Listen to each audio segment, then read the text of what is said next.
Welcome to Free to Cook. In this episode, we're going to be cooking a creamy garlic mushroom sauce for your Scotch Fillet steak.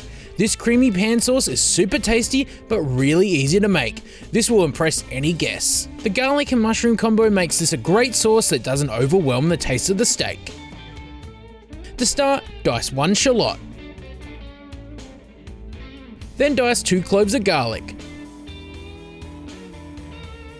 Slice an extra clove of garlic, this will be used to baste the steak. Slice 4 to 5 mushrooms. Next you'll need a steak. I'm using Scotch Fillet. Season with salt and coarse black pepper on both sides. Place a cast iron pan over high heat and allow it to heat up. Add oil to the pan. Sear on the first side for a minute or two. Turn the steak and add half of your fresh thyme to the pan along with the sliced garlic. Move the thyme and garlic around to allow it to fully warm through. Next add 25 grams of butter. Using a spoon, baste the steak with the herbs and butter. Turn the steak over and baste on the other side.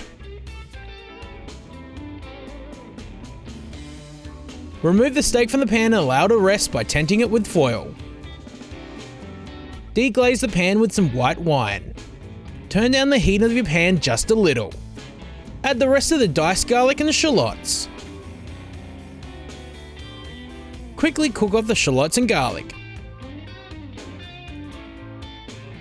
Next add 1/4 cup of white wine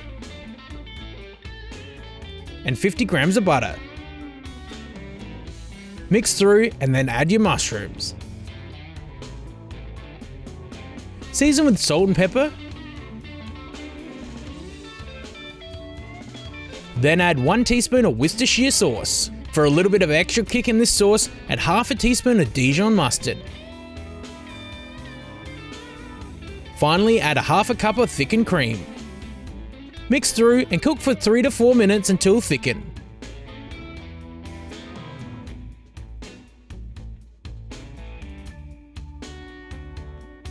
Spoon the sauce onto the steak and there you have it. Creamy mushroom gravy sauce for your Scotch Fillet steak. This creamy sauce takes any steak dinner to the next level. The garlic and mushrooms along with that kick from the mustard makes this an easy to make pan sauce.